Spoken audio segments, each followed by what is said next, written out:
to the Cowboys? Well, Jared, I think I do have a long-term projective perspective, and then there's a short-term perspective. To begin with, I'm really influenced by the fact that with the makeup of our team and our personnel, and having Mike aboard, and the makeup of the new coaching staff, I think the time is now, and our chance to really compete at a high level in the NFL is right now. And so that's my short-term base. And as the boy saw, you got to have a base. But bottom line is that it's a longer thought that was pulling one way. It's a shorter term thought for my preferences on this CBA. In the immediate future, there's going to be more money. There's going to be more money specifically for the depth of our roster. Unprecedented. If you took 30 players, you could specifically go to 100,000 or over per player. That won't be there if we didn't do the deal. That's propitious for the Cowboys right now because that lets us bolster up the money in the room. You've heard me say before, it's not fun. It's usually not a very good meeting when you go in the room when there's no money. And so there's money in this room with this CBA. It additionally allows us to basically take existing contracts for extensions and ways of the nuances of doing our cap. And you guys know many of them yourself, and I'm not going to get into that detail, but the aspect of bonuses, that if you're in your last year, you don't have the flexibility you've got. Several things that limit how to extend contracts that if you're in your last year, you don't have. Well, going into a new year allows us to use all of those things and really allows a more fertile ground for extending contracts. And those, again, usually address your depth at maybe a different level than, let's say, your top 10 or 11 players. It allows us to have more money. I would bet my interest, it's 31 years yesterday since I bought the team. I'd bet my interest that this will mean substantive more money that we can bring to the room if we have a collective bargaining agreement in a times when things are pretty contentious out here and a lot of debate, a lot of people with a lot of different ideas. It'll be a big value to us to have our act together. I'm involved in those negotiations, and I'll guarantee you it's a big item. And so this agreement for our fans, and that's basically been the best and the most important thing about the 17 games, is it actually gives you a better choice of the best games to have on television and at the end of the day, and thereby a better television product. That's a fact. And so that, with 10 months of arduous negotiation regarding safety aspects of it, it certainly restricts ultimately the preseason a game at least. It does that, and it puts quality over in the product that we're doing for television.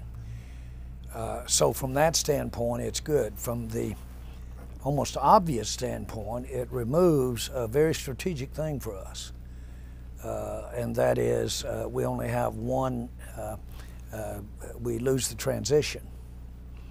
And strategically, that was really thought of a lot, because with our negotiations with Dak and our negotiation with Cooper, there's certainly just that nuance alone.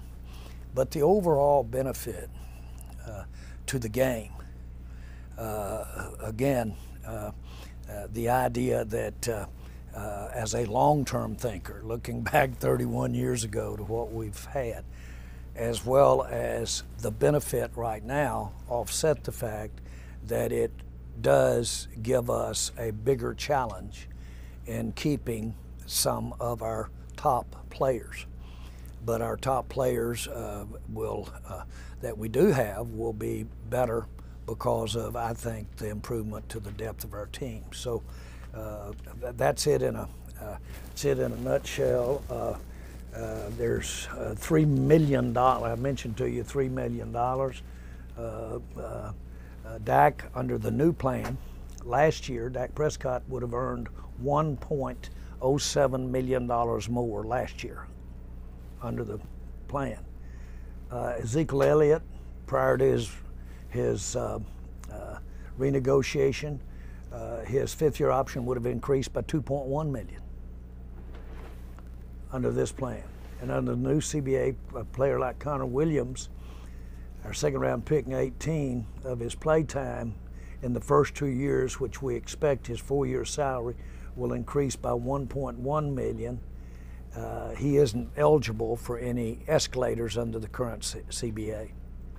So he would be under the new CBA, eligible for that $1.1 million. Vander Esch, his fifth-year option would increase from anywhere to $600 to $3.7 million under the new CBA. Vander Esch alone. From $600 will increase by $600 to $3.7 million. So in looking at what I believe to be serious leverage, if you play the year out and get into some type of negotiation after the 2020 season, I think we're well positioned as a league to do some neat things for the game, cap within a cap, things like that. On balance, I voted for this thing, but I know firsthand several names that did not vote for it as owners because of the immediate impact that came on it. What's your level of concern that the players won't ratify this deal when as it's going now to the full membership? I know you can't control what they do, how they vote, but what's your gut feeling tell you about? I've talked with players that did not have detailed line item by line item knowledge that doesn't surprise you. It'd be hard for me to totally, with recall, go over every detail of our proposal. But every time I've talked to any player that became more informed and got more of the detail, they became more understanding of what this negotiation brought to the table for them, and every time. And so as our players and their representatives, their agents, as they get more and more of the detail, if everybody knew, let's say, as much as the negotiators themselves, then I think you'll see a lot of positiveness from our proposal.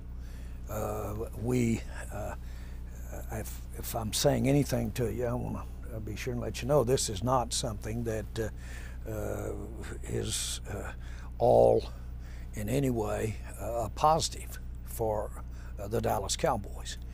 But as I mentioned earlier, the positives outweigh the negatives. That's the way that it more than likely will be for most anybody that looks at it. And if you think about it, probably should be. That there are some negatives and things you'd like to see if there's a way to get that done, and see if there's a way to get that done. But at the end of the day, timing is everything, Jared. Timing. You can have the same factual agreement, but presented or done at the wrong time, and it didn't produce the same results. I did a very compromising agreement 31 years ago when I bought the Cowboys, but I had some hellacious timing when I did it. And so that really is a pretty good example here, without trying to be any way. Your timing is everything.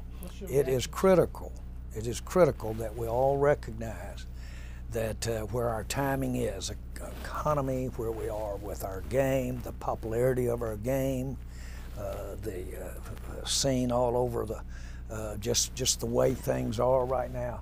It's critical to recognize how valuable the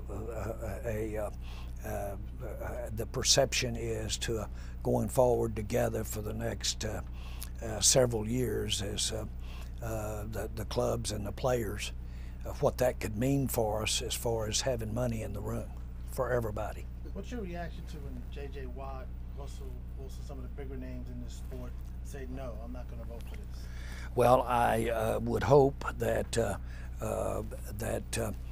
as they do become more aware, I think I saw JJ's before some of the last details were done, but I would hope that they would become more aware.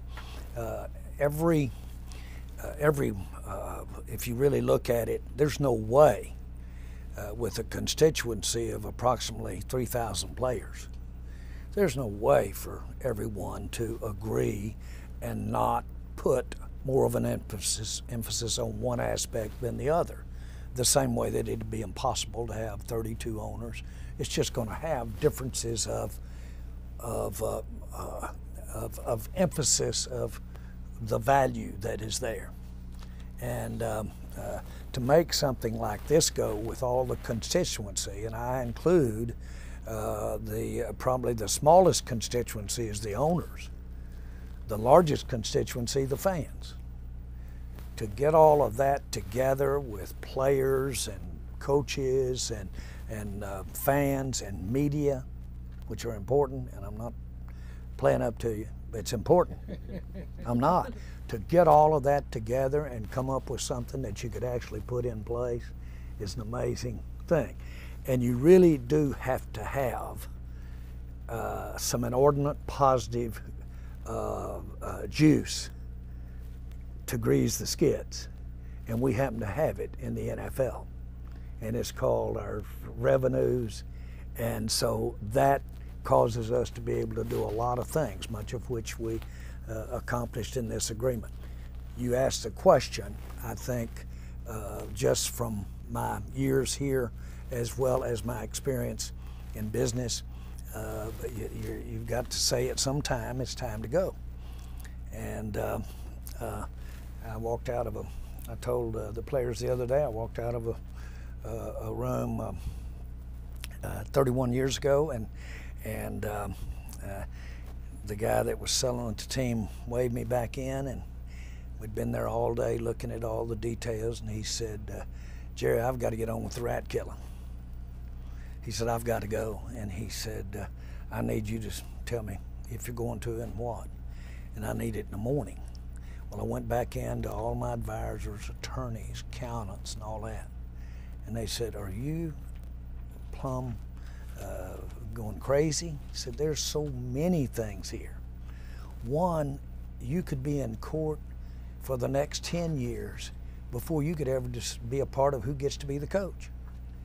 We can't promise you that this thing could happen. And of course, that was pretty much extreme.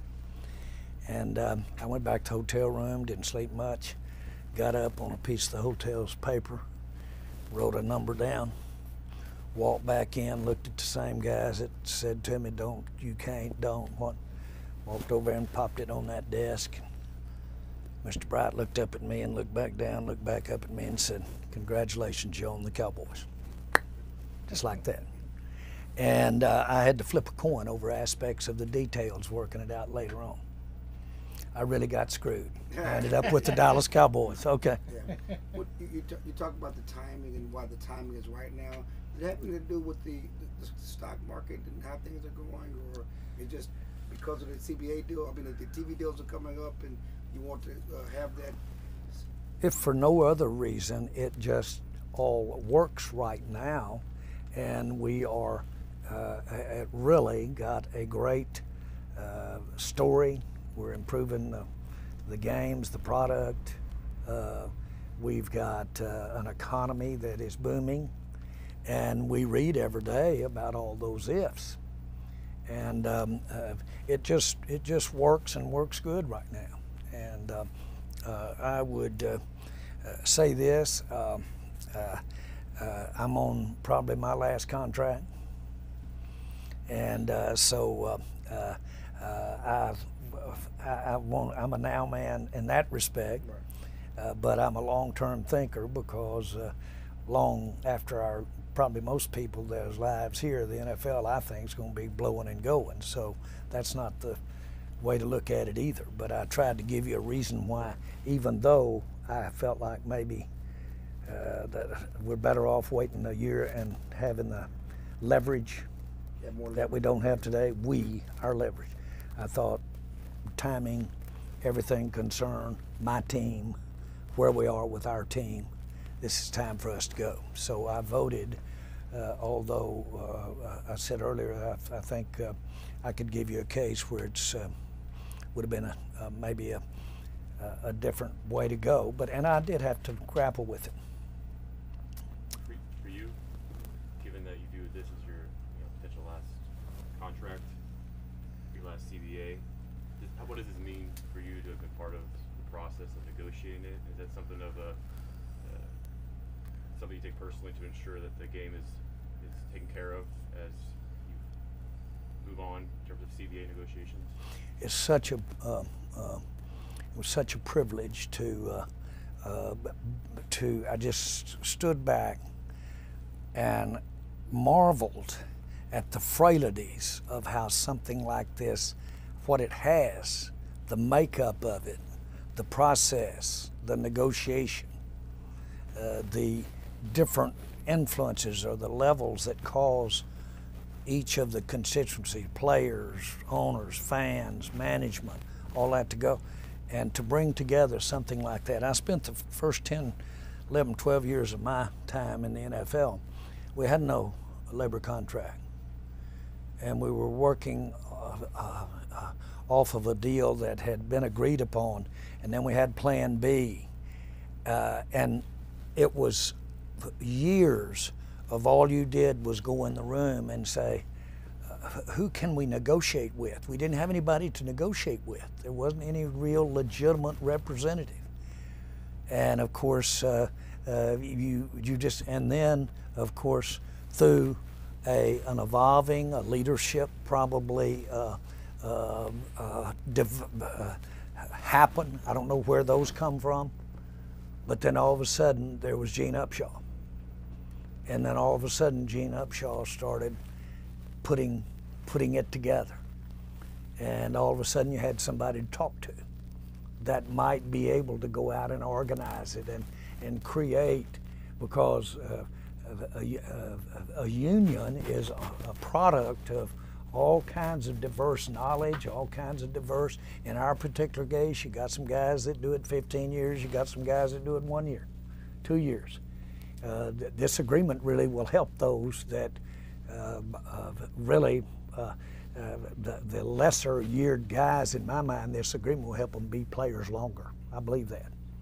And that is a positive. That's a real positive, because that ratio needs to be adjusted back down about the split on how this money is spent, but that's another day.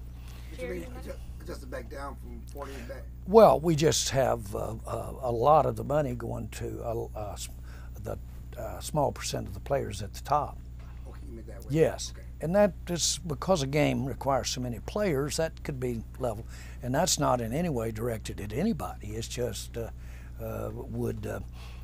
this game takes a lot of people to play it and play it right, and that's what I was talking about. I think that probably such things as caps within the cap, are a way to have a higher percent go to more. By the way, the first thing that Union said is they wanted a plan that would get more money to the core base. And Do you see that 250,000 cap for Game 17 as a way to start that? it didn't. We did away with it. Did away with it. Are you proud? How do you work through the challenges of? We don't have that. How do you work through the challenges now with the CBA to get Dak and Amari done? Have you put more of a crunch in the time element now because you don't have the you potentially won't have the ability to tackle? It's what it is. We'll just have to. We'll figure out a way to do it. I wish I could tell you that was one of the reasons I've said was why I could have conceived not doing it. There's no question it's going to put a bigger angst, but we're going to be better off for it, and I think we'll be better off as a team. But there's a little more challenge here on our part to not have both tags, to be trite. Without the tags though, but you have more room to sign them to deals if you have a new deal. The deal is weighted so that the core base has more opportunity to get a bigger piece than they've been getting of the cap, Right. whatever the cap is. Now, more money makes more in general, but there's the allocation aspect of it, and that's that's the challenge. But let me just say this: if in fact there is a substantive more amount of dollars if we act now than if we don't act, that was a big influence to me, because I always had rather be in the room that's got money in it rather than one that doesn't have any money. And so that if this figuratively creates more money, I've said that about 4 times, and that, by the way, probably swayed the thing 90%. There's just going to be more to work with. And there'll be more to work with for everybody that's in the game over the next year and a half. And be more for those people to work with, and be more for people that are going to be way beyond a year and a half, because you can extend deals into that with better terms. And Does it let me make ask sense? you this: when you talk about the timing, not only of this deal but of the TV deals right around the corner, and you think about your leverage with that, is this the best time for that versus a year from now? I mean, we don't know what the ratings are going to do next fall. Yep. It's an election cycle. The last time we saw an election year, your ratings took a dip because of the attention. Is that a factor in the timing from your standpoint? And everybody that I have 100% agreement from everybody that I've consulted with and talked to, that now is better than a year from now. Now, only God knows that. Right. But the point is, as experience, just from that experience alone, they are aligned. The stars are aligned right now for us. And a year and a half from now, they very easily might not be. All we've got to do is look at the things that have influenced over just the last 6 months. And you see, we will gain so much if we have a unified group to go with, unified being the direction of the NFL and the players and everybody involved under agreement. I've said to you, if it doesn't happen, we voted to go either way. The owners voted to go either way.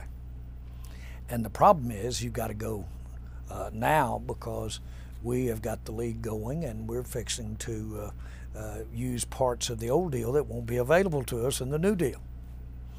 And there's going to be a lot of action go down the road. over the next few weeks. Yes. But this is a classic case the way your mother used to send you out. Okay? Jerry, act right. Yeah, she did say stuff like that. Well, if everybody acts right here, if everybody acts right, this will be good.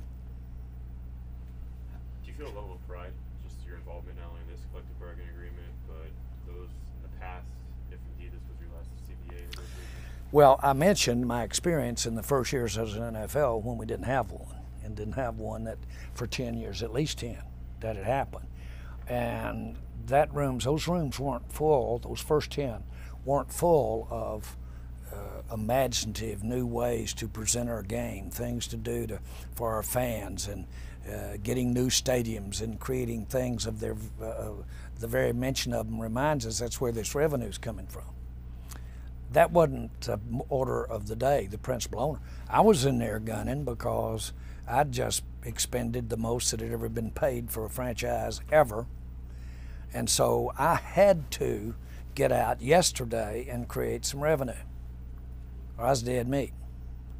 And so I was doing that, but it was not a climate of maximizing the game, and it wasn't a climate of growth, and it wasn't a climate of that. It was a climate of, guys, we're sitting here, we don't have a labor agreement, we're subject to treble damages, all that kind of stuff, and that's the room, and that was the order of the day. And it was like sunlight coming into the room in terms of creating an atmosphere of growing the game and growing and looking for all the special ways to the nuances. So, you know, I benefited from being behind the 8 ball 31 years ago when I came in because it made me hungry and go. I did not get in the NFL to make money at all. I had some, and I spent it to get in the NFL. But once I got in, you realize that to have its best game, the NFL needed to be financially viable. That's hard to do in sports. And so it took a lot of thinking there. So number one, to have gotten to be a part of something that did include labor peace, did include television, periods of Fox, Mr. Murdoch, periods of just legacy moments in how we present the game. I've said this, and this isn't about me today, but I've said it. This just caused me to be something I could have never been on a personal basis, because I've seen it, I watched it, it works, and the more you get it, the more you go, the more it works. And to me, this is a step in that direction, a positive step. We know that you believe Dak is your guy and can be the quarterback of the future, win you a Super Bowl. What's the best way to describe the feelings you have right now as to the situation you're in with him contractually? Oh,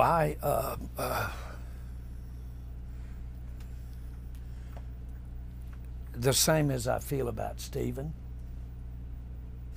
There's no going forward without Stephen or one of your family members. So you got to get it figured out.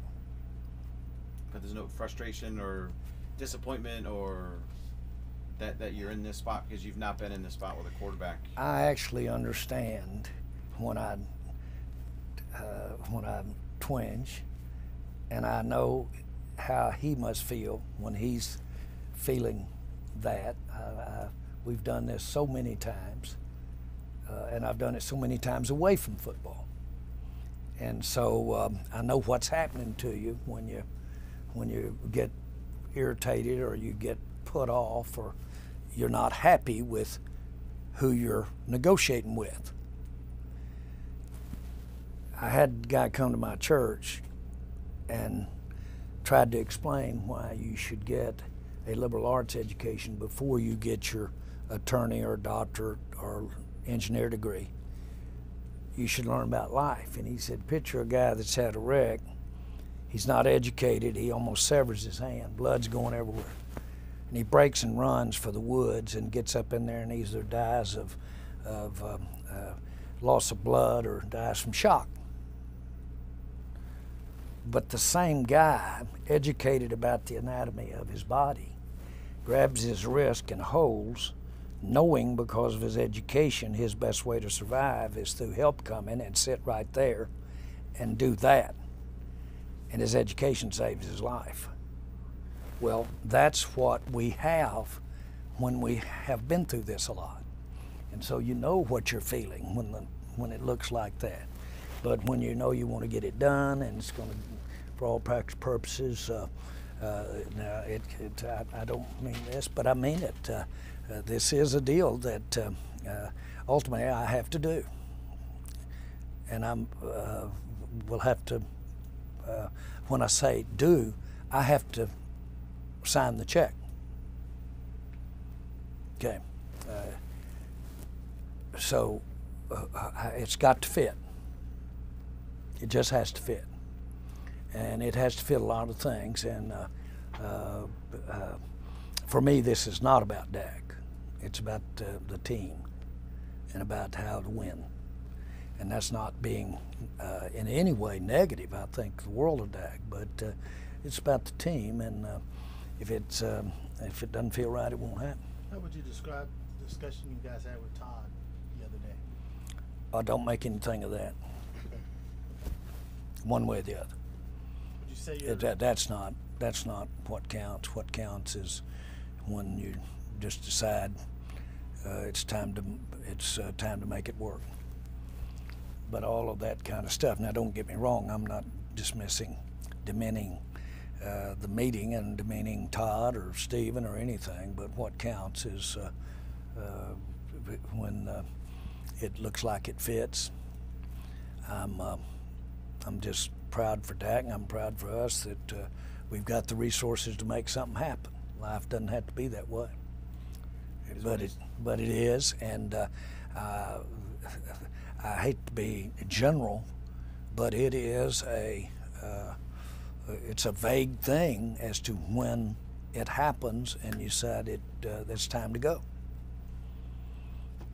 I saw where Emmett talked the other day, and I got on the phone with Emmett. I was in New York, and he's in Atlanta. And I said, Emmett, I'll see you there, and we'll get her signed. And he said, Mr. Jones, I'm coming, but it's to pick my ring up and clean my locker out. Thanks, but no thanks. And his agent was on the line. Stephen was on the line. And so I told Stephen, we turned around and hung up, didn't have these. Hung up. I said, Emmett, strap it down, brother. We'd just gotten beat by Indianapolis. Lasik was our running back. I said, strap it down. It's going to be rough. Let's go. And I went out on New York, and I had one of the alone biggest stops of bars that's known to New York. I had a few, just because I knew what was ahead. I get back, the light was blinking red. I called home. This was, I probably talked to him about 6, 7 at night, and this was like 2 in the morning. So it'd been 6 hours. You didn't have these to talk on. Stephen said, where have you been? We have been trying to find you for the last 5 hours. Said about 10 minutes after you hung up, Emmett called back and said, if Jerry will come get me in Atlanta, we'll fly in together and we'll sign up tomorrow. And I'd been out there all 6 hours thinking it was not done. So, but anyway, a great moment for all of us in terms of getting something done. And you just don't know how those things are going to work out. But we're proud of Dak and proud for him, and we all know that he and anybody he loves or is going to love or loves him or is going to love him, if this is everybody does right here, they'll be taken care of forever. But to get the best out of Dak, don't you feel like you have to have Amari Cooper as well? Well, we and I don't want to imply that Dak needs a supporting cast more than others. But I think everybody, every player goes with who his teammates are. And the reality of it is you have to make those adjustments. It's real. It's real. And so I feel Dax that we can put a team around him that will work. You could put, we need to be paying some people less than we paid him under the old contract. We'll have to pay some people less than we would have had he been under the old contract. We all understand that. But sometimes those that you pay less can do approach almost as well or better, because you're not perfect on making that decision either. And so, you know, I'm not in that camp of just saying, look, any dollar you don't take gives me a guard for you or gives me a receiver for you. I'm not into that camp because I know it doesn't quite work that way. But it helps. It helps. And but let's just leave it at that. We gain nothing by putting that argument on Dak, because I'm not so sure it's a real argument anyway. You've had a lot of Give iconic- another guy, less paid guy, a chance to come in. He may do better than the other guy. Now that sounds like wishful thinking and not professional thinking, but you have to think that way. You just I told that story 1,000 times about I took my plane. It was a little jet plane back to where I was living when I bought the Cowboys, and I had a writer with me, media guy, and it was the first trip I'd gone back to Little Rock where I lived. And a 5-year-old muddy Bronco pulled up to the plane and picked me up. Not picked me up, just pulled it up there, and I got in it. And he said, well, Jerry, said, my God, this doesn't make sense. Said, you fly in a jet plane, and a 5-year-old Bronco, muddy Bronco, that's what you're driving. Says, how's that work? I said, it makes perfect sense to me. The way you get a jet plane is to drive a 5-year-old muddy Bronco. You can't have it all. Well, that's kind of the way it is with these players. Do you have a sense? Not implying I've got any 5-year-old muddy ones. Do you have a sense for when the players might vote on this, and how does that tie into how these negotiations can kind of kickstart? Well, I don't have a sense when to vote. I do have a keen sense that we've got some decision, but just the Cowboys. We have, for this year going forward without an agreement, we have decisions that we need are contemplating making right now as though we don't have an agreement. So we have to make those, and therein lies, you know, it's just, again, it's a problem if you have a flat, you just got to somehow get worked around it. But at some point, which is probably now at the start of the year, at some point it just says, you know, let's just go another year and hold all the leverage. You've had a lot of iconic players play for you. What do you stand with Jason Witten in terms of his future? The last time I talked to Jason, I was encouraging him to, first of all, as always, I encouraged him to go to Monday Night Football, and I felt strongly that he could play, and I knew how bad he wanted to play, but I thought that was an opportunity. I feel strongly he wants to play right now, and I think he can play, and I would hope that he would not ever be anything but a Cowboy. It's meaningful. He's in the tops right there. You think he can play and he wants to play for the Cowboys? Well, I do think he can play. I do think he can play, and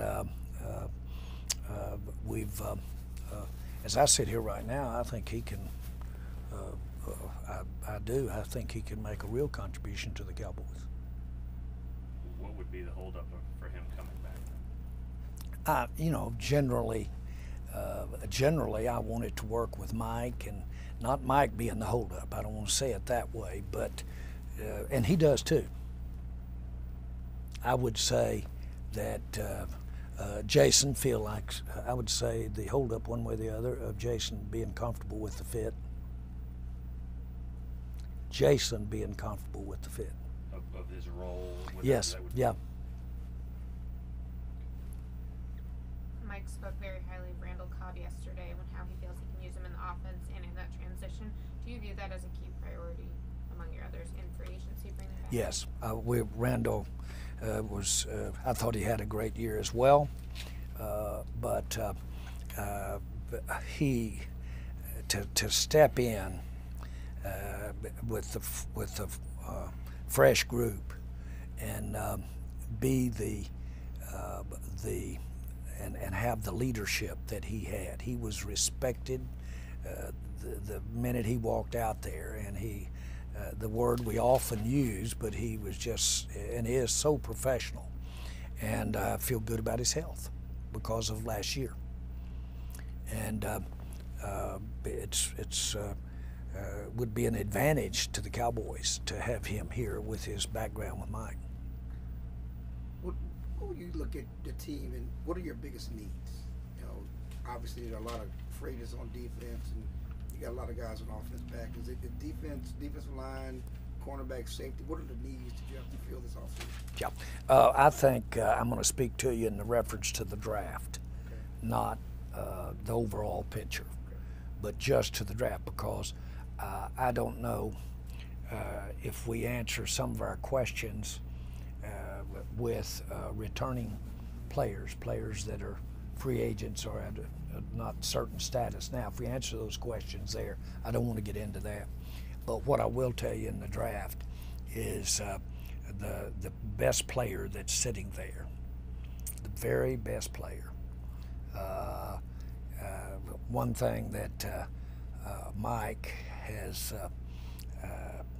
basically emphasized with everybody is I can change what I'm doing to the skills of the player if he's the player. So he says, get me the good player and I'll put him to work in what he does best. Does that make Mike more flexible than how maybe you've done things in the past? I think that what it does is really the fact that he says that and has done that. It's the fact he's done that, and he's had tight ends. He's not had tight ends. He's had, but he does things that you do with tight ends with other players. Gets it done through another position, fullback. Tight end's a big example of that. You do a lot of the same things with both. You can, and so I know that. And I looked at his philosophy and his varied background, and so if he says it, I buy it because I've seen him do it, and that's good. And plus, it has always, to me, been hard, and this is just a personal thing, moving away from the best one that's sitting there to one that doesn't fit, or to one that does fit. That just has always been hard because I'm living in the moment. I looked at the draft, I see how they are and what they've done relative to their careers up to that time, and I just always want to get the guy that's the best football player up there. And you know, there's always exceptions, and there's always PQs of standards of size and things like that, and all of that is there. But it's instinctively the best feel good to get the best football player. Right. Have y'all done the other too much in the past recently? I don't say that. I'm not saying that at all. I'm just saying that this one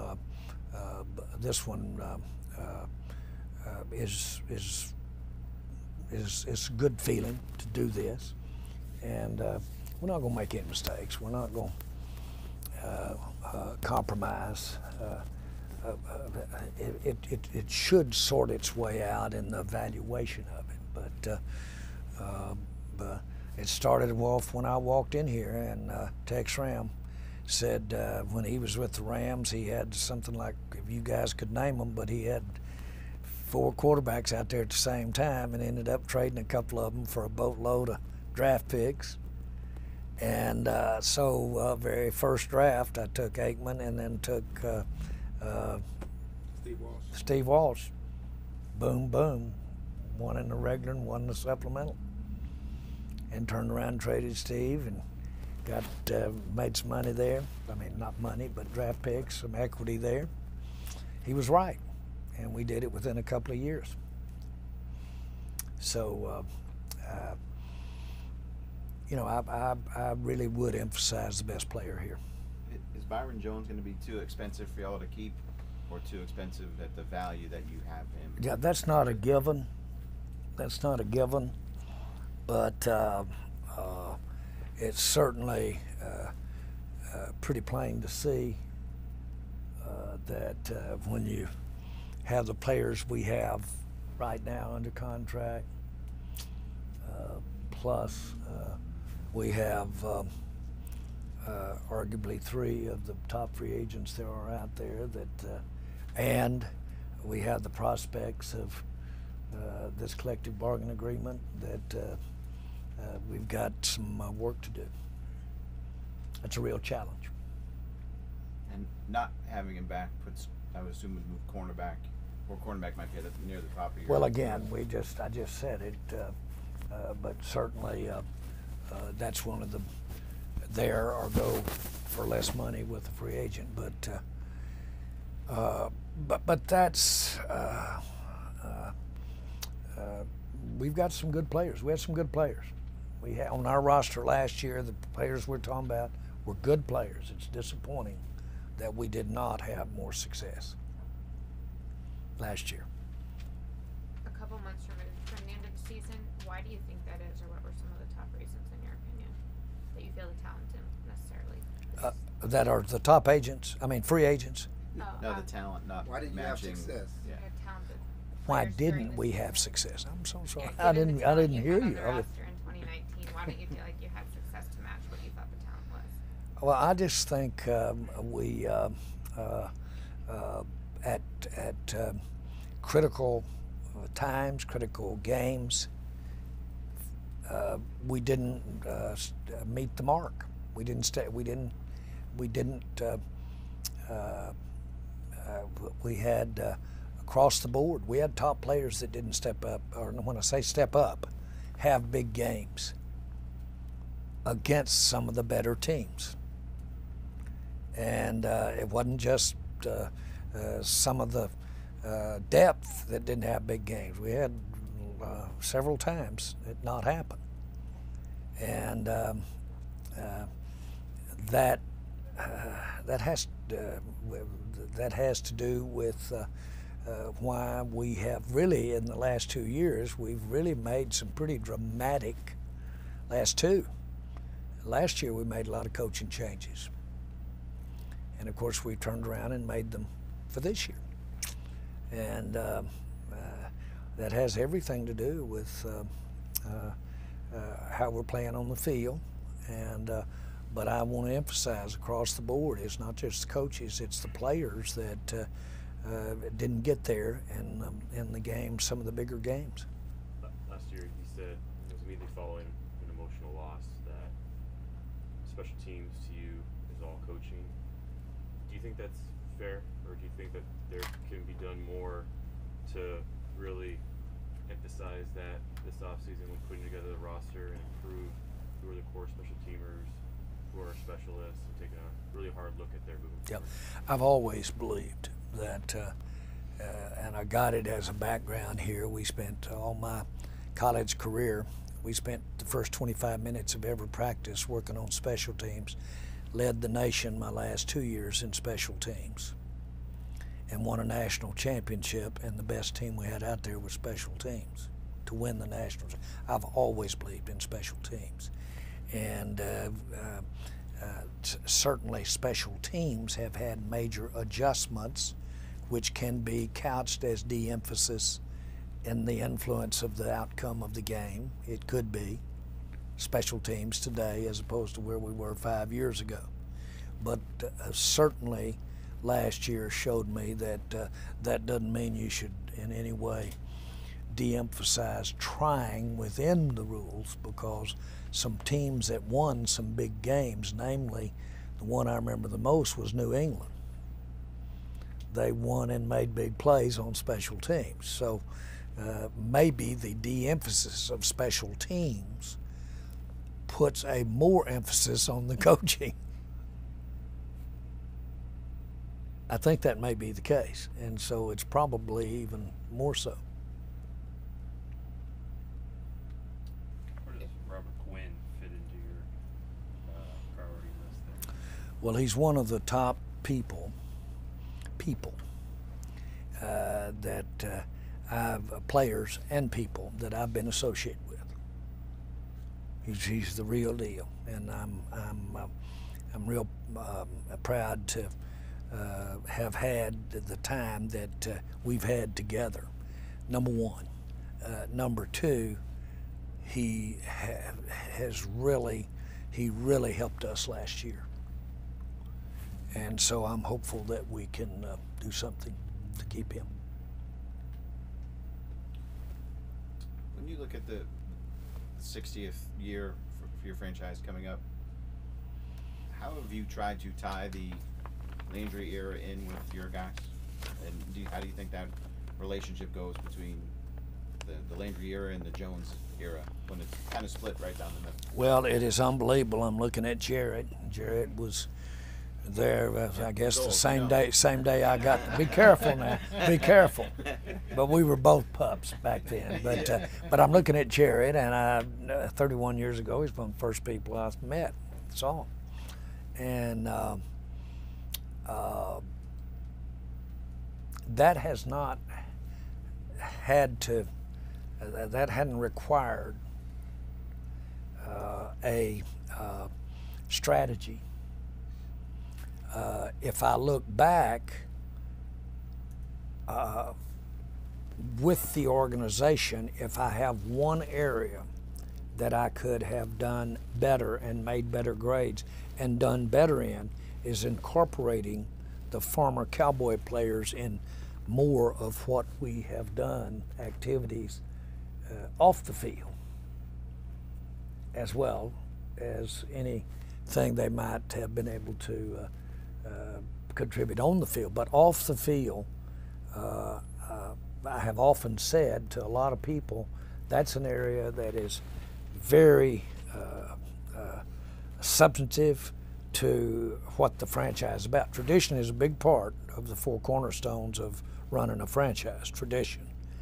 And you can enhance tradition by incorporating them in the promotion of the franchise today. And so we could do better in that time, and I could have done better. I want to do better in that area. And these guys have really distinguished themselves. I look at the top 100 players. I look at some of the mentions that they got. The running backs, Herschel Walker, there he was. Tony Dorsett mentioned prominently up there. So just Roger Staubach right there, just about named the obvious, and of course Lilly. But of course I'm so into Troy Aikman and Emmett and Michael Irvin and some of those guys like that. So it has, and that's not the ones you're talking about. You're talking about the Landry guys. But now I've got to give Michael Irvin a little Landry.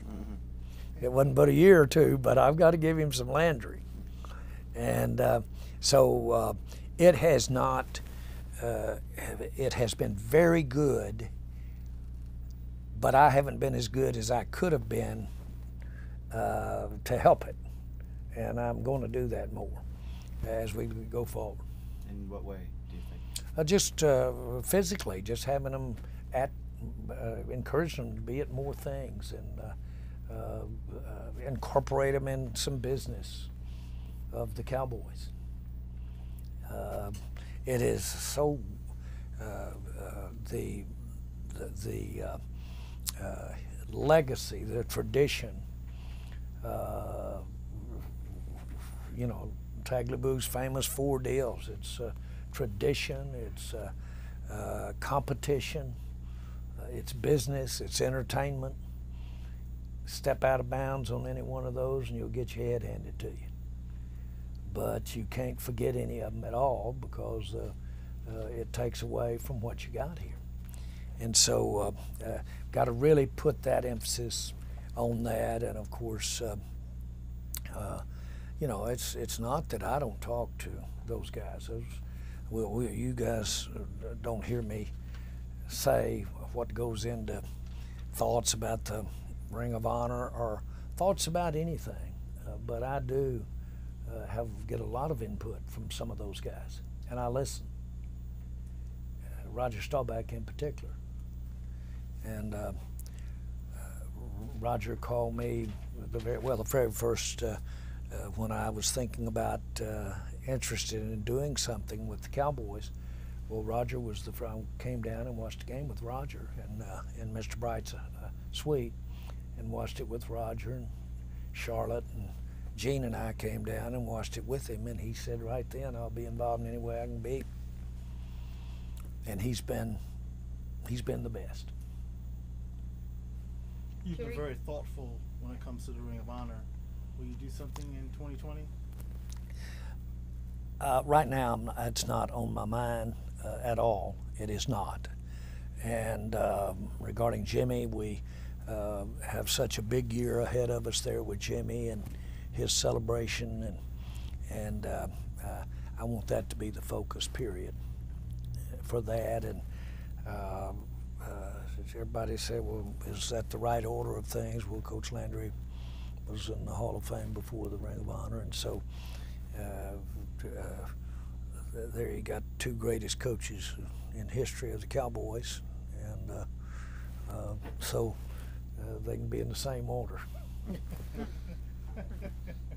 Jerry, you mentioned that like you wouldn't go forward without Steven, you won't go forward without Dak, but how would you characterize the urgency to get a deal done before the franchise tag deadline, and how important to you is that he's at off-season activities with a new coach? Not an issue.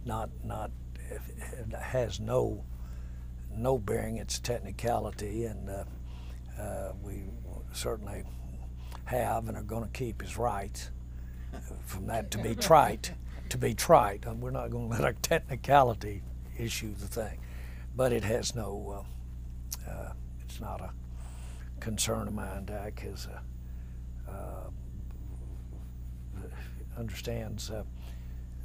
Well, in my mind, one of the great things about Dak is his commitment to building the team, and so I don't have an issue there, and that's not taking advantage of that. That's just the reality of the thing.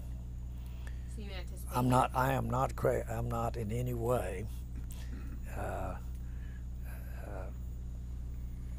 going to not have his rights for 1 minute.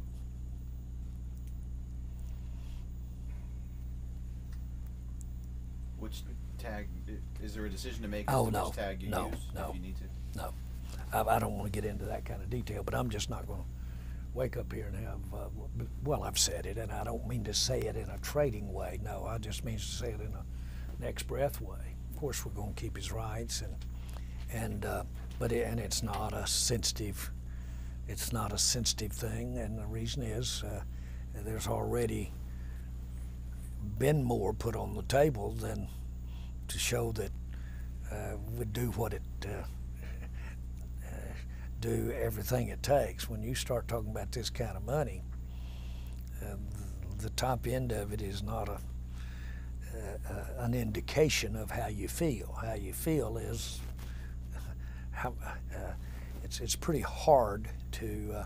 I'm not going to use that as an example, but it's pretty hard to deny you're not interested if you're willing to pay $100 but not willing to pay 101. You see what I'm saying? So you're interested and you're trying to act right. It's just a question of getting it done. And the other thing is that there certainly is the aspect of it. We got the heart of this deal is to try to get this thing as much as we can under the time. Y'all have had a good look at me with caps, without caps. And you know that it isn't because of me trying to keep a penny that I'm not doing something to build this team. I've got that. I've done that. And so it's a question of trying to make the Cowboys as good as we can make them. With what happened with the Houston Astros, do you have any concern at all with NFL teams possibly using technology to gain an unfair advantage at all? I don't want to comment because I am not familiar with any of the technical aspects of it at all, and there are a lot of really good people, starting with the owner, a really good person, and so I don't know the details of it, and don't know in any way, technically or otherwise, how to relate it to the NFL. With the involvement that you had with the Los Angeles project and the Vegas project, how much do you want your team to play either, well, you have a regular season game there against the Rams, but to be involved either in a marquee game at that new stadium and in Vegas, maybe a preseason game? Very excited. I was excited to play that first preseason game against the Rams there in the Coliseum. And if possible, I'd like for us to be their first game, both teams' first game, which is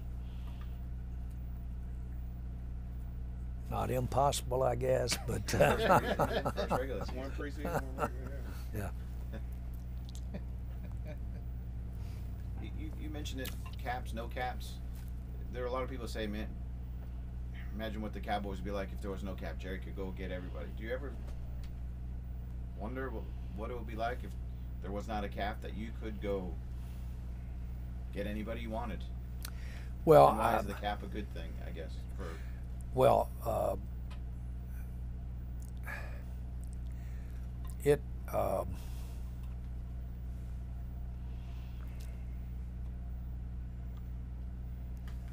I have always said that I'm not in sports to make money.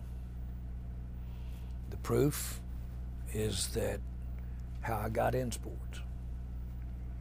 Now, it was very important that I be as good as I could be once I got in, to do everything to make sports and the NFL and the Cowboys viable, financially viable.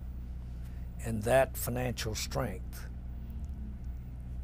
not that I made, but the financial strength that has since come to the NFL has really helped this game be as popular and as substantive as it is. And that's the way I view a dollar. Not to stack up a dollar, but to spend it and what a dollar can get. And so I believe it is an integral part of competing and an integral part of building. It's not the end all, be all. As a matter of fact, it's not in any way like a dollar that other businesses address and report on. It's a completely different deal. It is not the bottom line of Exxon or the bottom line of Google. It is not that at all. It is a means to an end. And anybody around me can see that I'm not trying to save dollars. I spend dollars for stuff. And so to me, I know I would spend it if we didn't have the cap, and I would spend it competitively. There's no question. In the month since you To win. in the month or so since you've hired McCarthy, what have you learned about him that makes you feel even better about the decision?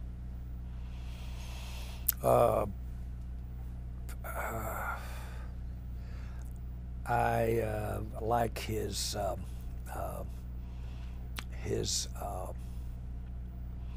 I like his football demeanor.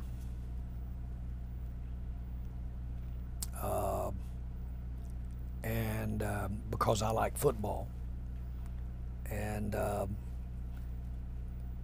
it really fits the role of the Dallas Cowboys. It really fits well.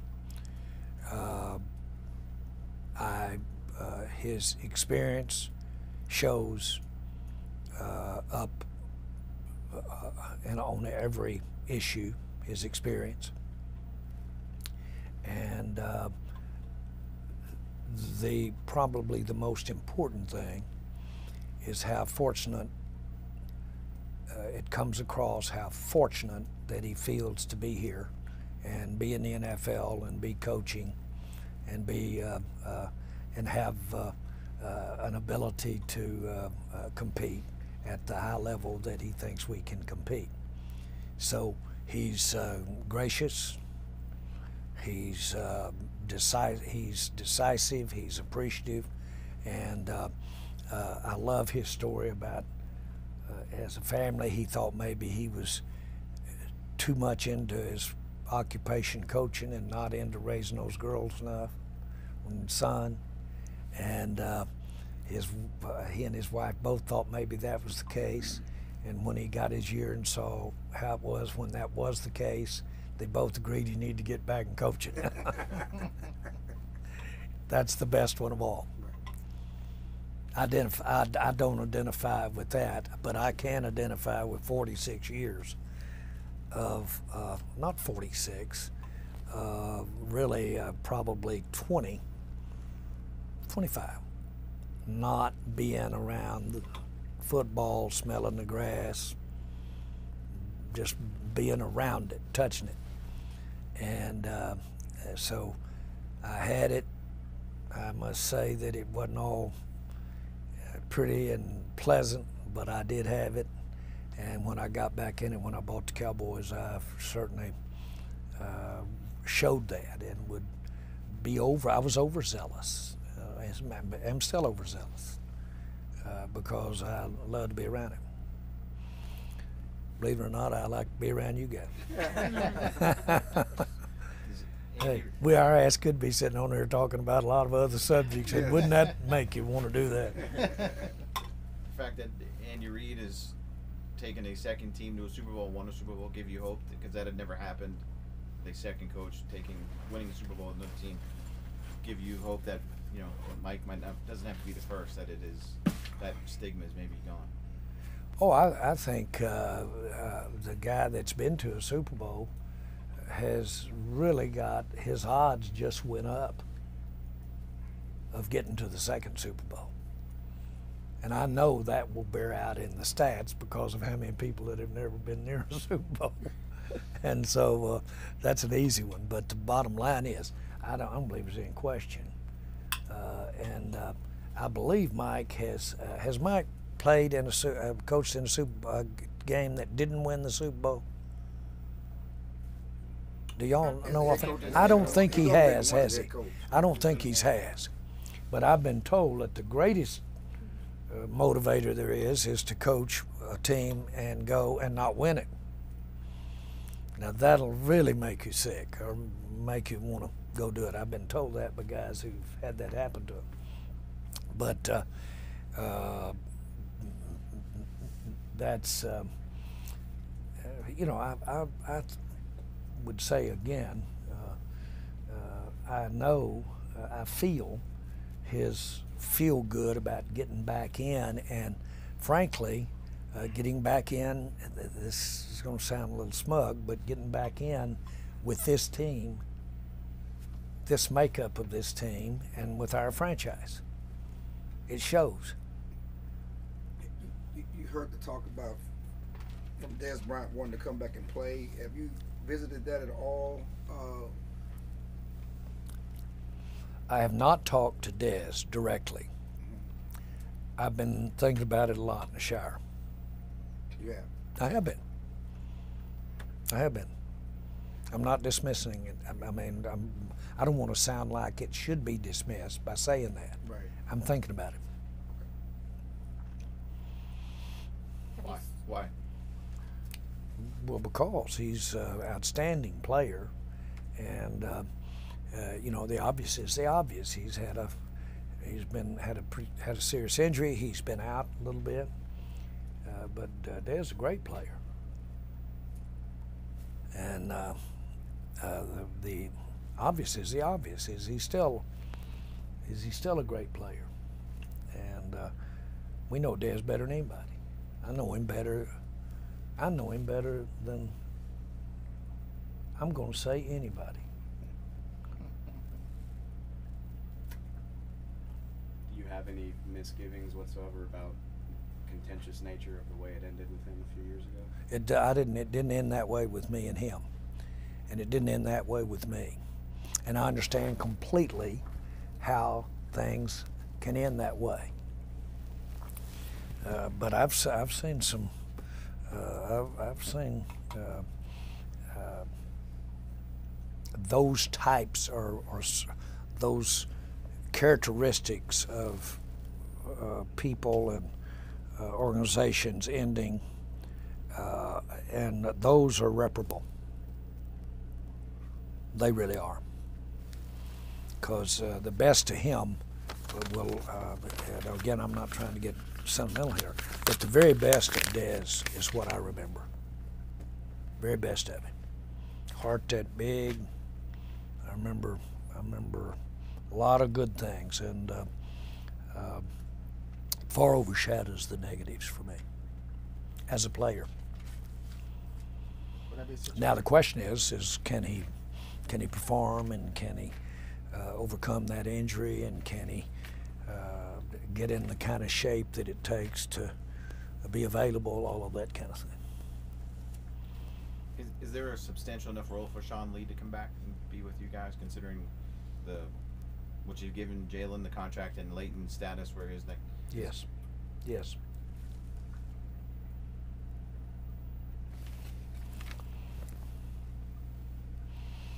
Are you saying yes to everybody? I'm not. I'm actually, Sound like it. each one of, sounds like it, but each one of those are as different as daylight and dark, and I'm saying yes to every one of them about them individually, not just guys that once played or had some great games, but yes, Sean Lee does important things.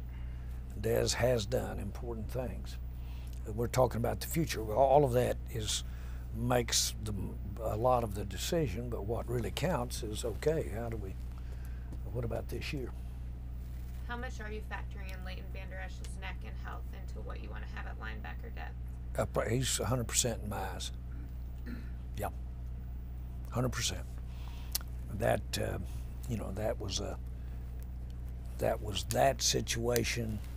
It's not in any way going to compromise him.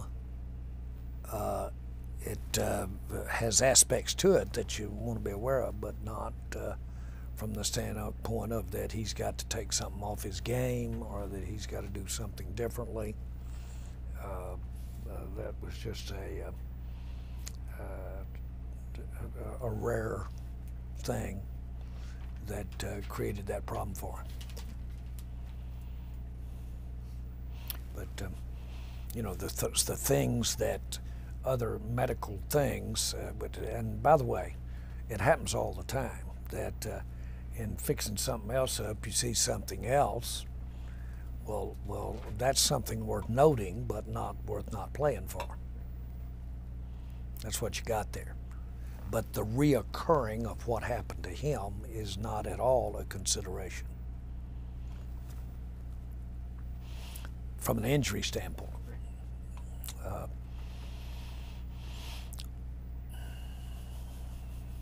Is Tyrone Crawford a candidate for a contract revision, pay reduction?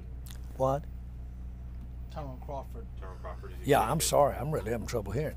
But yes, Turner's under contract, and we have every reason to believe he's going to be productive. And I know he's been outstanding in rehab, and so as we sit right here.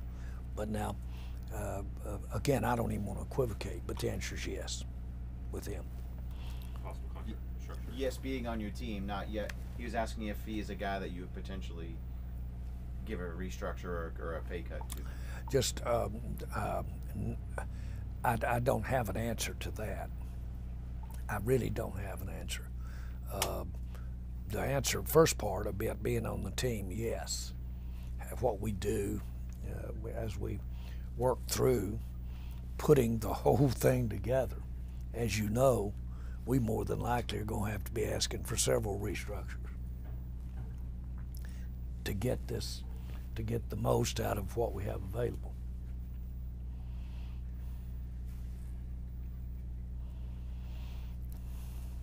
When you look at how Mike McCarthy's built his staff, what excites you most about who he's brought in? Well, I would answer it not staff, just look at some of the individuals. And, you know, I'm just excited as I can be about Fossil. He's outstanding.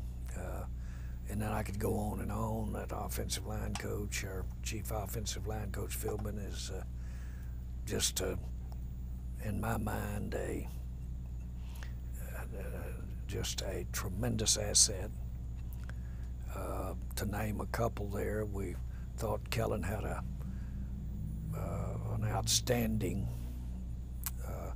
first year, but we thought a lot of Kellen to begin with. I like what we're doing. There we are, right there. It's me standing there watching the receivers, guys. But seriously, I can go down the group.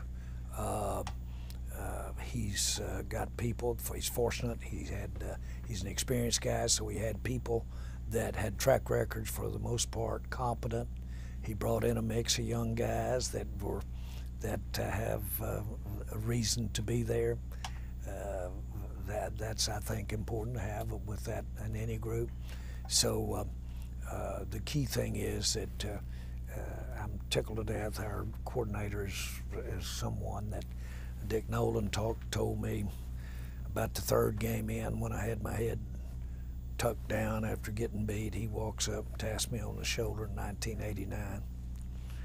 He said, Jerry, he said, look, I know you're down, and he said, but I think you're going to do this a long time. And he said, this is the NFL, and said, they pay their guys too.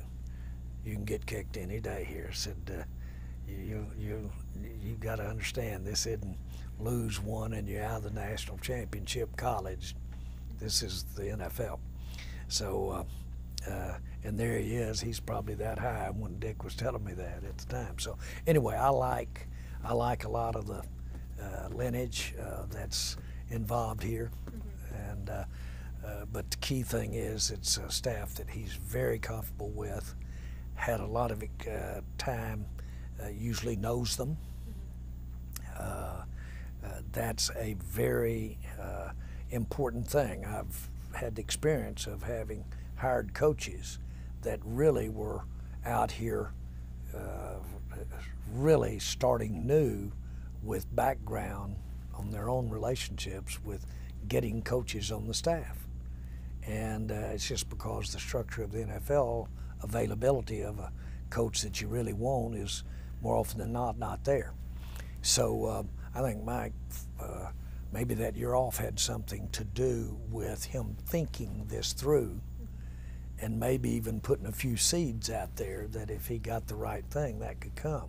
But I was really thought that the Cowboys really took advantage of Mike's ability to get staff members. Big plus for us. Was the decision for Kellen to continue calling plays something y'all discussed in the interview process? Not in the sense that that was something that as a condition of what was discussed was Kellen And the fact that he said it's ironic that Kellen is here because I've had him on my radar before he got the play calling last year. He's been on my radar, and I've wanted to have him and work with him. So he was complimentary of Kellen before we even firmed him up, much less whether Kellen would be on his staff if he got the job or not. Is this an event you'd like to see stay here? Do you keep the combine in Indy? Well, I'm a competitor, and so I may not be able to answer that without it.